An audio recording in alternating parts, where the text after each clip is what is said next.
Good morning class. આજે આપણે ભણશું anatomy and ફિઝિયોલોજીમાં respiratory system.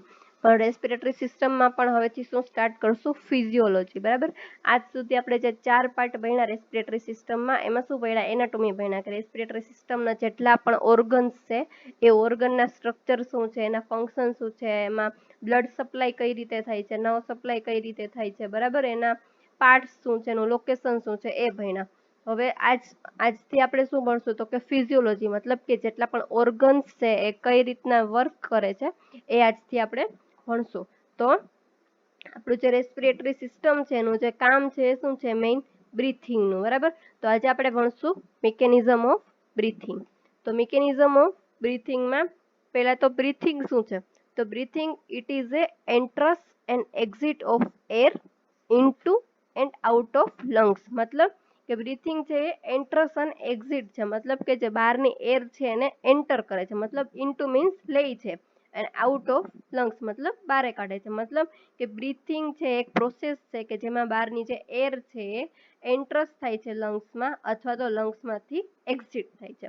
પછી બીજું જે છે વેન્ટિલેશન. તો વેન્ટિલેશન શું છે? તો કે it is the term used for a movement of air into and out of alveoli. પેલું જે હતું કેમાં હતું? લંગ્સનું હતું. આ જે છે એ કેનું છે? એલ્વિયોલાઈનું છે. મતલબ કે એર છે એલ્વિયોલાઈમાં આવે છે અને એલ્વિયોલાઈમાંથી બહાર જાય છે, એને શું કહેવાશે? વેન્ટિલેશન કહેવાશે. તો મિકેનિઝમ છે, મિકેનિઝમ ઓફ બ્રીથિંગ છે, એમાં જનરલી થશે શું? તો સૌથી પહેલા તો શું થશે? તો air enter through the nose. સૌથી પહેલેથી આપણે પ્રોસેસ સ્ટાર્ટ કરીએ. તો air enter through the nose, મતલબ કે જે બહારની જે એર છે એ નોઝમાં પહેલા એન્ટર થશે. હવે નોઝમાં શું આવેલું છે? હેર્સ આવેલા છે. બરાબર. તો નોઝ કન્ટેન હેર ફોલિકલ્સ, મતલબ કે જે નોઝમાં છે હેર આવેલા છે, તો એ શું કરશે? Which prevent dust particles. મતલબ આપણે જેટલી પણ એર લઈએ છીએ, બરાબર, ઇનહેલ કરીએ છીએ, તો એમાં શું કરશે? જેટલી પણ ડસ્ટ છે એ ડસ્ટને જે નોઝના હેર છે ત્યાં જ અટકાવી દેશે. મતલબ ત્યાંથી આગળ જે એર પાસ થશે એમાં ડસ્ટ હશે નહીં. હવે શું થશે? The air pass to the nasal cavity. પહેલા ક્યાં આવ્યું હતું? નોઝમાં. નોઝથી નઝલ કેવિટી. નઝલ કેવિટીથી ક્યાં જશે? ફેરિંગ્સમાં. ફેરિંગ્સ two larynx. Larynx two ટ્રેકિયા. And ટ્રેકિયાથી શું થશે? જે એર છે બે પાર્ટમાં ડિવાઈડ થશે.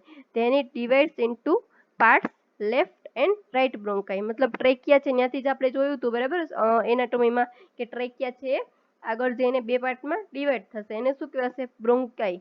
બરાબર. તો જે બે part left and right bronchi છે એમાં એર છે શું થશે? ડિવાઈડ થશે, કે હાફ એર છે લેફ્ટ બ્રોન્કાઈમાં જશે અને હાફ એર છે રાઈટ બ્રોન્કાઈમાં જશે. એના પછી શું થશે? From there they pass to the bronchioles. કે બ્રોન્કાઈ છે એમાંથી એર છે ક્યાં પાસ થશે? બ્રોન્ક્યોલ્સમાં. અને ફાઇનલી ક્યાં આવશે એર? એલ્વિયોલાઈમાં. બરાબર. અને એલ્વિયોલાઈમાં શું થશે? આપણે કાલે ભણ્યા હતા પલ્મનરી બ્લડ સર્ક્યુલેશનમાં, કે એલ્વિયોલાઈ છે એ શું કરશે? ગેસ એક્સચેન્જની પ્રોસેસ કરશે. કાલે આપણે એલ્વિયોલાઈ પણ ભણ્યા હતા, બરાબર. એલ્વિયોલાઈનું કામ જ શું છે? ગેસ એક્સચેન્જ કરવાનું. ઓક્સિજન છે એ લેવાનું એરમાંથી, અને કાર્બન ડાયોક્સાઇડ છે એને બ્લડમાંથી પાછું આપવાનું. બરાબર. તો હવે મિકેનિઝમ ઓફ બ્રીથિંગ છે એમાં બે વસ્તુ થાય છે, ઇન્હલેશન એન્ડ એક્સહલેશન.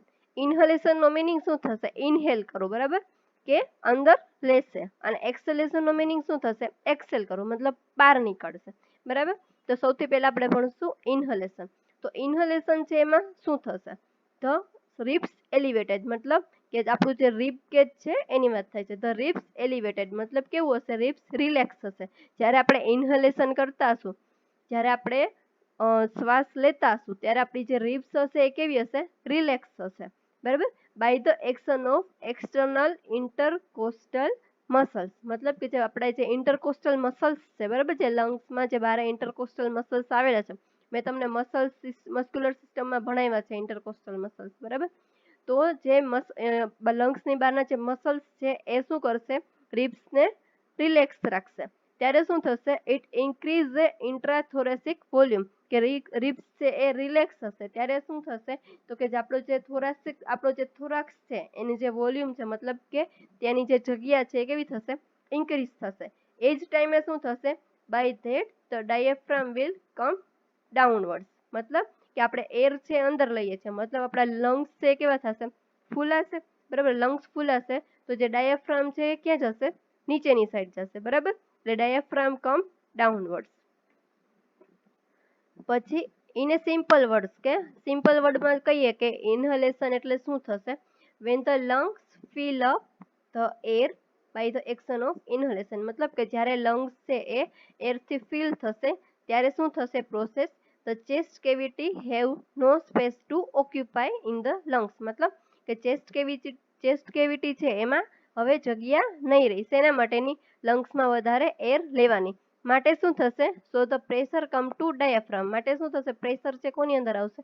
ડાયાફ્રામની અંદર આવશે. એટલે ડાયાફ્રામ છે નીચેની સાઈડ પુશ થશે. બરાબર, ડાયાફ્રામ છે એનું શું કામ છે ડાયાફ્રામનું? તો કે પડદા જેવું કામ છે. જ્યારે લંગ્સમાં એર હશે ત્યારે નીચેની સાઈડ પુશ હશે, અને જ્યારે લંગ્સની અંદર એર નહીં હોય ત્યારે ઉપરની સાઈડ હશે. બરાબર, તો ઇન્હલેશન છે એમાં શું થશે? એર એન્ટર થશે ત્યારે તો કે જે રિબ્સ છે એલિવેટેડ હશે, રિલેક્સ થશે.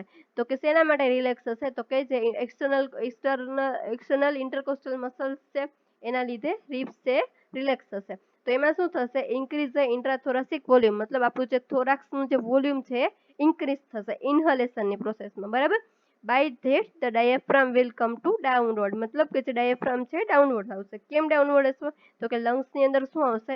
એર આવશે. હવે એક્સલેશન. બરાબર, ઇન્હલેશન પૂરું થઈ ગયું, આપણે એર છે લઈ લીધી લંગ્સમાં. હવે જે આપણે કાર્બન ડાયોક્સાઇડ છે, બરાબર, જે આપણે ડીઓક્સિજનેટેડ બ્લડ છે કાર્બન ડાયોક્સાઇડ આપશે, તો એ એર છે એને આપણે રિમૂવ કરવાની છે. તો જે એક્સલેશનની પ્રોસેસમાં શું થશે? The ribs contract by the action of intercostal muscles.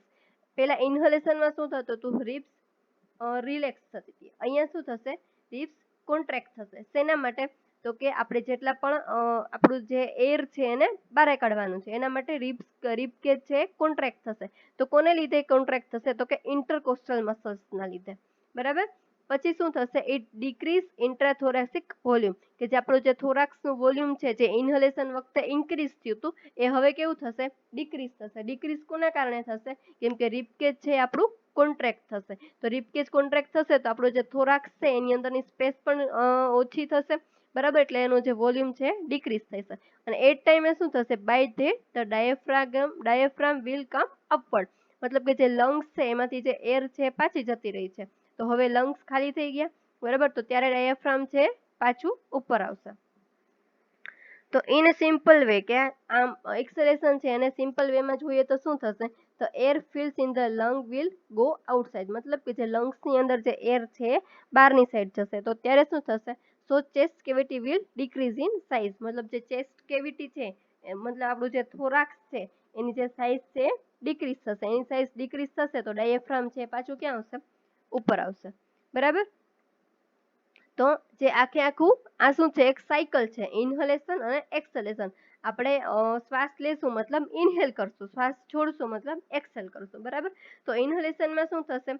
પહેલા રિલેક્સ થશે રિબ કેજનું, થોરાક્સિક વોલ્યુમ છે ઇન્ક્રીઝ થશે, અને આપણું જે ડાયાફ્રામ છે ડાઉનવર્ડ પુશ થશે. જ્યારે એક્સલેશન છે એમાં આખું શું થશે? ઓપોઝિટ થશે. રિબ કેજ છે કોન્ટ્રાક્ટ થશે, આપણું જે ઇન્ટ્રાથોરાસિક વોલ્યુમ છે ડિક્રીઝ થશે, અને ડાયાફ્રામ છે અપવર્ડ આવશે. તો જે આખું મિકેનિઝમ ઓફ બ્રીથિંગ છે એક શું છે? સાયકલની જેમ કામ કરે છે. બરાબર, the cycle of inhalation and exhalation is known as a breathing. તો બ્રીથિંગ જે આખું છે એ એક સાયકલની જેમ કામ કરે છે. ઇન્હલેશન અને એક્સલેશન બંને કેવું થશે? સાથે જ થશે. Lungs are not directly attach to the muscles, મતલબ આપણા જે લંગ્સ છે એ ડાયરેક્ટલી મસલ્સ જોડે એટેચ નથી. મતલબ કે જે આખું જે પ્રોસેસ છે એમાં લંગ્સ છે એને વધારે કંઈ કામ આવતું નથી. બરાબર, લંગ્સ એનું શું કામ છે? ખાલી જ્યારે એર આવશે ત્યારે પુશ થશે, અને જ્યારે એર જશે ત્યારે પાછું રિલેક્સ થઈ જશે. બરાબર, જ્યારે એર આવશે ત્યારે લંગ્સ એ કોન્ટ્રાક્ટ થશે, રિલેક્સ થશે, અને એર જશે ત્યારે કોન્ટ્રાક્ટ થઈ જશે પાછું. So only inhalation and exhalation is a help for contraction and relaxation, મતલબ જે ઇન્હલેશન અને એક્સલેશનની પ્રોસેસ છે એના લીધે જ લંગ્સની અંદર કોન્ટ્રાક્શન અને રિલેક્સેશન થશે. બરાબર, તો આ શું હતું? Mechanism of breathing. એના બે ટાઈપ છે, ઇન્હલેશન એન્ડ એક્સલેશન, મીન્સ શ્વાસ લેવું અને શ્વાસ છોડવું. કાલે આપણે ભણશું સાયકલ ઓફ બ્રીથિંગ.